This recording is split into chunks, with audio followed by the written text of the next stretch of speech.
And we're back for another exciting episode of the Creators Collective. This is going to be an exceptionally interesting week as once more, Will cannot join us. He is having too much fun with his pool, apparently running into some issues with contractors. So this week, it is just myself and Zack Herberholz from ZH Send Fabrications. Will hate mail. Let him know how much you guys miss him on the show. Yes, we need Will back. Oh well, we will live without Will.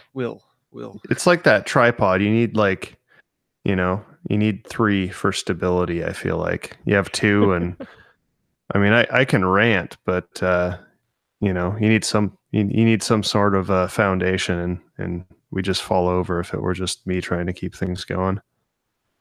I think it would be the same the other way. Well, I do want to say a huge thank you to our patrons on Patreon, especially to Darren Mates, Caleb Harris from You Can Make This Too, and John from John Made It. You guys are helping make this show better, so thank you for that. If you'd like to find out more about Patreon, you can do so at patreon.com/Creators Collective. And we are live every Thursday on YouTube. You can find us on our YouTube channel, Creators Collective, and join in on the chat because we pull most of our questions from there. And it's kind of fun to hang out with people in the background and joke around at the stupid things that are happening that people actually can see live. The live chat is our third leg. Yes. It is, especially today. We need it.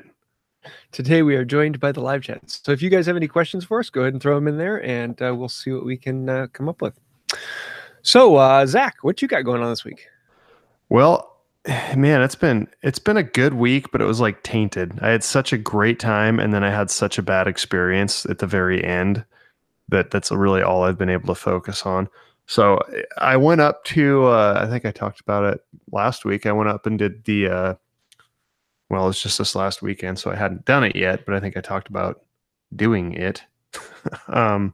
So anyway, I went up to New Jersey and took a hammer forging class from John Ariani, not Arian, as I pronounced it last time, and Cliff Dufton, who on Instagram, if you guys are interested in kind of what they're up to, it's Sunset Forge NJ and CJ Dufton. I had an amazing time. The weather was beautiful. I mean, it was like record highs the day I got there. It went back down to, it was perfect. It was amazing. It was nice to get out of this heat and get up there. And so we spent the better part of 2 days out in the shop, just forging hammers. And I learned a lot about tooling and die making and really the process. And, I'd made a few hammers beforehand. Anybody who follows my Instagram probably saw them, and they would suffice. But the amount of work and attention to detail and things that these guys are doing is just it's an entire next level. I mean, I was completely oblivious to so many aspects of hammer making that. It's so, even after being there, I'm like, wow, this is so much more intimidating than I thought. I mean, it's kind of when you jump into the deep end for the first time, you're like, wow, this is really deep. This goes way deeper than on a stick. No. And that's kind of what I thought, and I put some shape to it and stuff, but there's a whole difference. There's a huge difference between, grinding a hammer and forging a hammer. And, these guys do everything forge to finish. And it takes so much more care and precision to get everything right as you're forging it versus getting it roughed out and then, spending a day on the grinder, getting everything perfect. So, and it's a lot more fun. Grinding gets old really fast. So, but, just especially the geometry with like forging the eye and, every time you move something, it's like an equation. You drift the eye a certain size, but then when you forge out the cheeks or the end, it moves it. So every time, you can't change X without changing Y. And depending on how accurate you want your things to be, just you keep going back and forth and, getting all the curves and everything symmetrical. There's just so much more to it, especially the more elaborate shapes and stuff. So it was a great experience. I learned a lot, and they're, amazing craftsmen. So yeah, I mean, that was a really good time. The issue came on the way back. Oh, I should actually start. I was able to, on the last day, my flight didn't leave until like 5. So I was able to go down to Manhattan for, it's been like 10 years since I've been there. So I had an afternoon to kill. So I was able to go to the Museum of Modern Art, which was unbelievable. I'm sure a lot of people have been there, but walking through a museum and seeing these paintings that you grew up reading about in textbooks, and it's just, I mean, it was I don't say it uh, with the intention of a pun, but it was a very surreal experience to stand in front of Starry Night and Van Gogh and Picasso and Matisse and all of these defining artists in the movements. It was just, I mean, it was a truly unbelievable experience. So yeah, I mean, I can't really express how cool that was. So I'm glad I got to do that. So I bought all these gifts and stuff for my wife. And when I came back through TSA, Newark Airport is a nightmare. And even though I had pre-check, I got the angriest people that like they just hated everything. So they set my backpack aside for like 5 minutes. Cause I had all these gifts and stuff in it. And then, they took everything out and put it on the belt separately. And long story short, the items they took out of my bag didn't make it back in my bag, which includes all the gifts I bought for my wife, and my journal, like that had all of my notes from, this whole year, from all the stuff I've done, all my notes and ideas and sketches. And I think I had $120 cash in there. So those things didn't make it back into my bag, and I didn't realize it until I got home. And I filed a claim, and they're like, "Nope, we didn't find anything." So, and the journal had my business cards and my address and my phone number and everything in there. So they pretty much just stole my property. There's really no way around that. And then at some point, I think the lady in front of me on the flight dumped her water on my backpack. So my brand new MacBook Pro is garbage. It's completely waterlogged. I shut it down, and I've had it in a bag with just filled with desiccant for 3 days, hoping that, I mean, I was able to turn it off, but the screen was so waterlogged I could hardly see what was going on. So pretty much everything of importance that I have from the trip or that I brought along is ruined or missing. So that really kind of dampened the whole trip. And I was talking to Jimmy. I'm like, man, I totally understand why you drive everywhere. It's just not worth it. It's just so frustrating. It's such a bad end to such a good experience. So I'm just kind of using this as like, no fun. I'm just venting. That's what we're here for.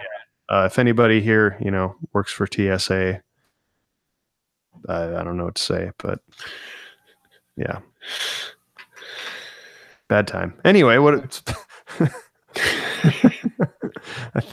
think I got all that out. It's been like 4 days inside of me. It was a frustrating experience. Yeah, but sounds like it. Yeah, what's up with you? What have you been up to, man? Well, this weekend for me, I decided to go out and run a race that was 100 kilometers long. I saw you putting the sticker on your vehicle. That's insane. 100 what? Kilometers? 100 kilometers. It actually ended up being like 103, 104, something like that. Actually, no, it was more than that. It ended up being 68 miles total. So I think it ends up being like 106 kilometers. But it was a grueling run, and it wasn't just a run because it was on trails, but it was also through the most mountainous part of Illinois, which doesn't sound like very mountainous, but it was honestly more elevation than when I ran in Colorado. It was over 14,000 feet of elevation climb over the race, which is absolutely incredible for anything out here. And so my quads are completely blown, but it was a great time. I had, walking around Manhattan, and I hadn't done that for 10 years. I probably walked I probably like power walked because I was in a hurry to get around. Maybe like 3 miles, and my calves were blown, so don't feel too bad. It was a fun trip. It was a little bit more intense than I was expecting because I had been training for hills, but the hills around me are nowhere near the hills there. So it was fun. But So how many miles is that approximately? about 68. Oh my God. You are insane. How long is It was 17 hours. Actually, Whoa. 17 hours, 37 minutes of constant running. Do you know what your pace was? I don't feel like doing the math. I think total it averages out to like 14:30. So it's a fairly slow pace, but when you're I mean considering like miles mountains per hour. up and down, yeah, no, 14 No, that would be 30 minute per minutes mile. the mile. How many miles per hour is that? Uh Um, just a little bit more than 4. That's insane. Like sometimes I get tired after doing nothing for 17 hours. I couldn't imagine just burning calories nonstop for that long. It's a good way to burn 10,000 calories really quickly. So did you weigh yourself before and after? Yeah, I lost 12 and a half pounds. Oh my God. In like how many hours you say? 17 hours.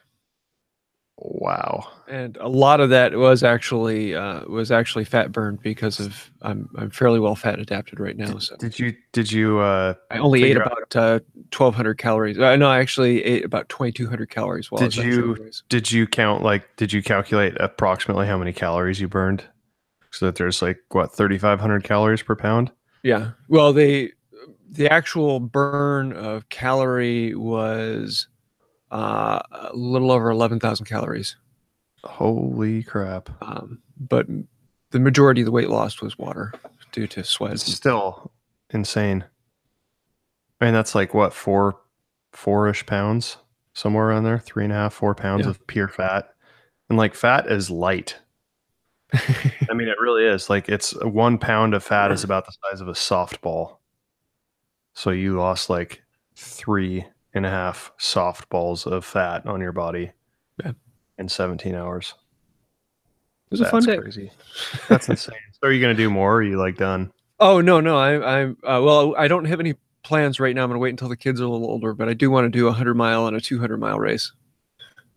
I have my long distance goal is one out in Oregon called Bigfoot. It's 200 miles up Mount Hood and others. You do, I think it's 3 or 4 peaks over 1,400, and so the total climb over the run over the 200 miles is as if you go from sea level to Everest twice. And Weird. just run. Have you heard of the Hood to Coast? Yeah, yeah. Yeah, that's a big one. When we lived in Portland, it was, Good downhill run. yeah, I mean, well, they do it in teams and it's just nonstop. Mhm. You'd be perfect for one of those. From Actually, we're Mount doing Hood one all the very way to the similar to Oregon coast. that this in September. Ragnar out here, Hmm. 136 miles, I think, for that one. But that'll be the 4 of us. So That's crazy. Well, enough of this running and health yeah. stuff. Well, the other thing I've been working on is my table. So if running continuously isn't crazy enough, so I spent And an your entire table's day like with a handsaw. 5K long, isn't it? Yeah. So I've been doing cardio training on sawing and planing all the material for the base. And then yesterday I started doing some of the joinery work. So I'm shooting that today as well. So hopefully that will be Saturday's video is the starting of the joinery on the base, which I don't know. Have you seen the design I have for it? I don't know. I don't know if I have. I have to put a I link feel like to I've that. seen a picture of the top, maybe, but I don't know if I've seen the base. Yeah, I have it. The plans now for sale on my website because I finally got those up. Huh. But I'm really looking forward to be getting this thing together. So if anyone's free when I need to carry this thing upstairs, the top alone is 400 pounds. I could use a Jeez. hand. How'd you get it down there? Carried it. It was in 2 pieces then. Oh, that's crazy. I don't do things the easy way. No, no, you're masochistic, I think. What else? Oh, I started something yesterday. So I got I've been getting ready to do some like wood stabilization and some epoxy stuff. Once again, I feel like I always need to preface this conversation with don't worry, I'm never going to make a river table, or at least not an epoxy river table. I don't know. I have no plans to ever do one of those. But I have some ideas, and I have a video that I'm going to feature some products, and I don't know. It's just kind of mostly just kind of a video that I'm going to do. It's just mostly kind of a testing proof of concept type thing. And I tested it out yesterday, just kind of doing some wood, stabilizing some wood and epoxy with, vacuum and pressure pots and all sorts of weird chemistry gadgets. I posted a picture of it on my Instagram. So I have a project coming up that I'm going to be doing that sort of thing for. But yeah, it was a lot of fun. And I want to thank Heath Knuckles for giving me some input and advice on the process and that sort of thing. One of the things I haven't figured out though, have you ever stabilized wood? Yeah. Yeah, I figured you would have. What haven't you done? So when the thing that I have is like when you stabilize wood and then you cook it, because you like bake it, it cures at 200 degrees. You get like that crunchy stuff, right? When it hardens. Like, does that only form on the bottom? Because I'm worried, because it looks bad. It looks terrible. So do you just have to, you know what I mean? Like, so if I'm doing, my concern is if I have a nice, cool piece of like burl wood, that I'm going to get like those hardened, bubbly plastic stabilization fluid after I bake it. I wouldn't want that like on the rough texture that I would cast in epoxy. Oh, I see what you're saying. I'm not sure if that just forms on the bottom because of gravity when you're baking it. I don't know. Yeah, I think so. I've always just done it for turning, so I've never had to worry about that. I just throw it on the lathe and run. Yeah, I don't know. Well, it's like, because for me at least, one of the major reasons for stabilizing is that if you're going to cast epoxy around it, you don't have to worry about air coming out of the wood and screwing up your epoxy. So plus, I think eventually I'm going to be doing some knife scales with wood and stabilized wood and epoxy. So nice. We'll see. But I did find out it doesn't work well with oily wood. It just doesn't. I had some like eucalyptus or something, and I tried stabilizing it, and it's just oily. It's like it didn't cure. So it's interesting. There's a lot more to it than. I'm still trying to work out. I've just done it with a lot of like punky wood that I wouldn't turn, but wanted to harden it up. Well, it is really cool. I mean, I have some little oak limbs and stuff that are logs that I've had sitting outside, like rotting for 2 years. And it's really cool. It's like spalted oak. And I don't really like oak because it's so porous and it's not good for turning. You can always try turning palm. No. It's like throwing needles at yourself. I stabilized it and it turned great and it looks better. It's not it's not all porous because the stabilization stuff filled it in. So yeah, super cool. I'm excited to figure this stuff out. Sweet. Hey, have you made Jim Dockrell in the chat was asking if you made a decision on your engine for your truck yet? I haven't.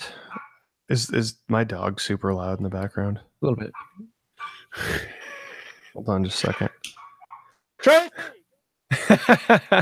So we've got a dog break here.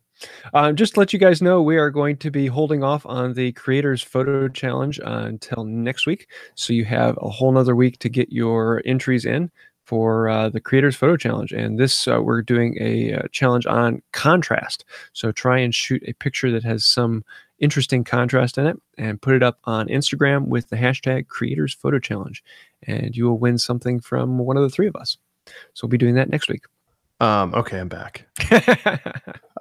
So as far as the truck engine, no, I haven't, and I'm kind of I don't know if frustrated's the right word, but being is that I live in Florida once again, I'm really limited by what I can do depending on the time of the year. And granted, the engine isn't. And I have to tackle things like one at a time. I don't want to like.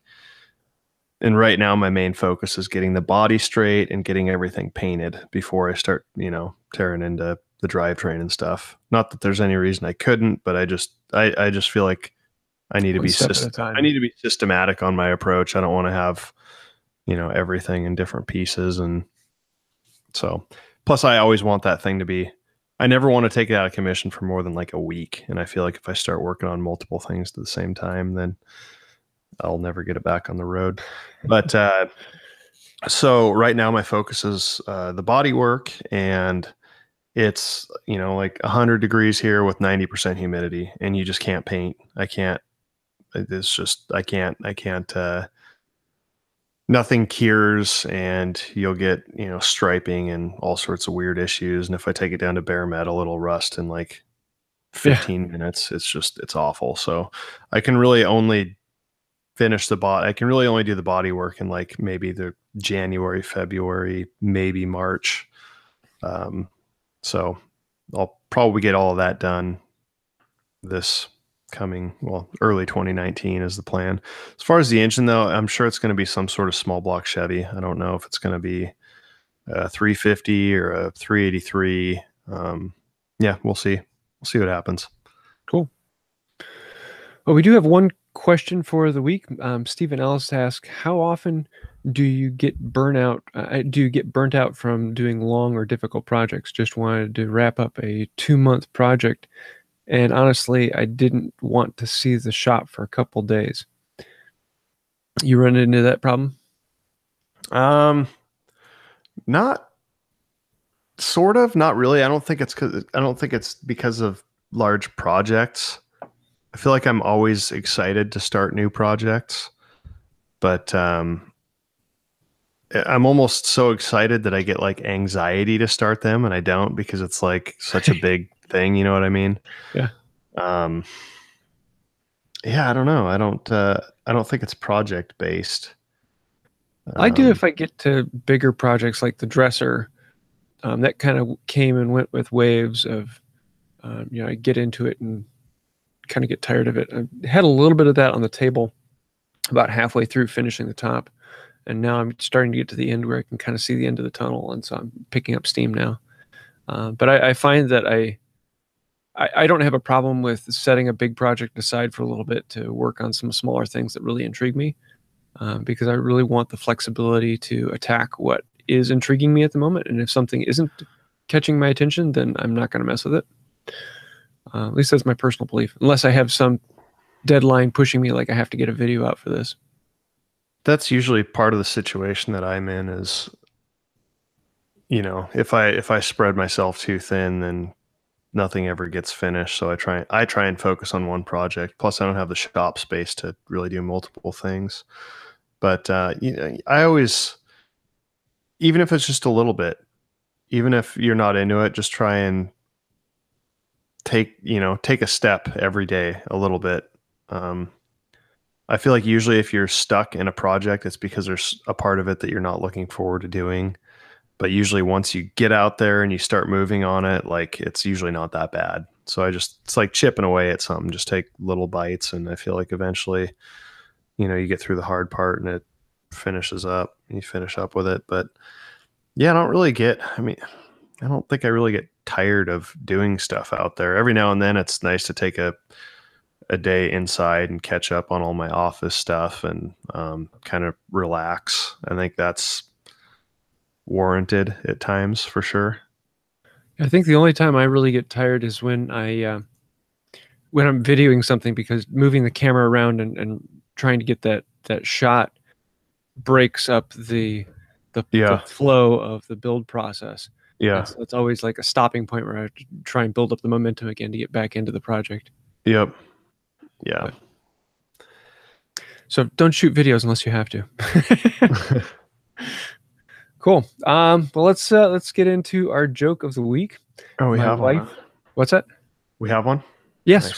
we've got actually a couple in the list still. My wife and I were watching every one of your videos the other day, Zach. We were watching them back to back, and thankfully she was the one facing the computer. Nice.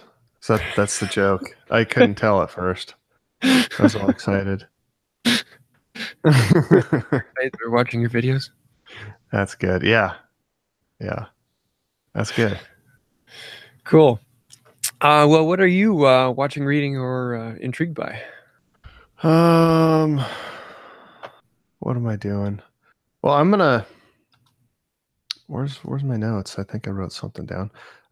So I'm gonna recommend a guy that I've been following for a while on Instagram, and it's Andrew Chase Sculptor. There's an underscore between Andrew Chase and Sculptor. No, I should Andrew underscore Chase underscore Sculptor, and he just does some really cool stuff. It's interesting seeing what sort of stuff pops up in my live feed.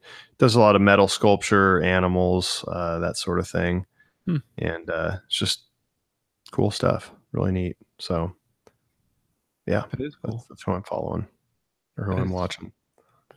Kind of like a shake up between like a modern sheet sculpture and a yard found sculpture. Yeah, but it's so much better than like the yard art Oh sculptures yeah, that yeah, are yeah. No, like. it's like full detail. But what's cool is it's like it's not super ornate. It's not overdone. It's not like Yeah. a lot of the metal sculpture stuff is so perfect that it's just it kind of loses you lose the connection to like the material itself. It's just I mean it looks like it's too accurate and too perfect. His has still has like this mechanical like robotic kind of vibe to it. It's a little bit rough, you know, all of his rounding isn't like perfectly planished out, and it's not for lack of care. It's just I think it's a artistic choice that he makes, and um I guess I don't know what the word is. You know, it's not super like high resolution Mm-hmm. builds. They're kind of blocky, but still I don't know. It's really cool. Just look at it. You'll see what I'm saying. That's really sharp. So yeah, he does really cool work. Well, for mine, I'm going to go with Isaac Arthur, and excuse me, Isaac Arthur. He's he is a futurist, and one of my favorite side hobbies is deep science. You know, the field theory and the things that kind of blow your mind. I absolutely love that. But Isaac Arthur focuses on where are we going to be going in the future? What does science hold? And I absolutely love the channel. And I always find it with the I get inspiration from really weird locations, and his videos always get my brain cranking, and it always gives me some weird idea that helps me out in my shop. So that's what I would suggest. But if you're not into, 30-minute long discussions about the future, you're probably not going to like it. But for me, I absolutely love it. Speaking of science and physics and stuff,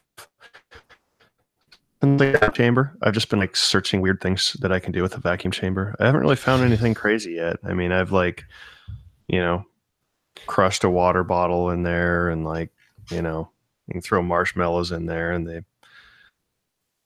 but or not crushed a water bottle. I've expanded a water bottle, I should say. But there's got to be some cool like chemistry stuff. Like there's got to be like Oh some yeah. Have you chemical. seen King of Random? Some of it. In the last 6 months or so, like every other video they put out is some weird reaction inside of a vacuum chamber. Yeah, that's exactly what I'm looking for. Like, there's got to be some weird like chemical that I can put in there and like separate the two uh, liquids or something. I don't know. There's got to be some cool. I'll have to look into that because that sounds like exactly what I want to do. Like, there's got to be some weird chemical compound I can make in there by like separating things. Like, I should be able to make mustard gas or something. He does a Napalm. lot with like dry ice and things of that nature. Yeah, like I should be able to build a nuclear reactor in there, I think. Yeah. Power my house. Cool. Well, do you have a favorite tool of the week? Why don't you go first? I don't know if I thought of anything yet. I haven't had the normal, banter between the other two hosts for me to actually like think about this sort of stuff. So, well, for me, I have to go with my dining room plans, but dining room table plans that I just released on my website. I know I feel like I'm kind of saying my own thing because I am a little bit, but I don't normally build from plans. I find I prefer to build off the top of my head and then build plans off of what I built. But in this case, I'm actually following my own plans, and I kind of like it. It takes some of the guesswork out of it. I'm having to be careful that I don't follow them, absolutely implicitly, because it's the first time they've been built from plans, and so I'll be doing some updates in the future. But actually, following plans is an interesting exercise for me mentally. So, yeah, I kind of like it. You got something now? I'm going to take the easy route and just go with a speed square. Nice. I think I've probably used that a couple times in the past, but it's one of those tools I use every day. I'm constantly looking for it. That means it's a good tool. If I lose it like 2 to 3 times a day, that means it's a good tool. So that is mine. Sweet. Well, we have saved you another 15 minutes of listening, and you've only squandered another 30 minutes of your life this time. So you can thank us later for that. But that's about it for this week. I want to say I forgot I should mention, because I think I forgot to mention it last time. I was recently on the Fools with Tools podcast. Oh, cool. Which is Steve of Moonshine Metalworks and Al from Al's Hack Shack and Brett McAfee, Jimmy DeResta's daughter. Not Sweet. really, but that's how he's referred to. So if you guys aren't familiar with them, I check out their podcast. It's pretty entertaining. And the topic when I was on was kind of like design and ideas and inspiration for design. So, all right. Now that I've interrupted your exit. I'll have to look that up because I haven't listened to theirs yet. So cool. Yeah. I do want to say thank you to our patrons on Patreon. And if you'd like to help us out with that, you can find out more at patreon.com/Creators Collective. And that is about it for this week. Until next time, have a wonderful day. Thanks.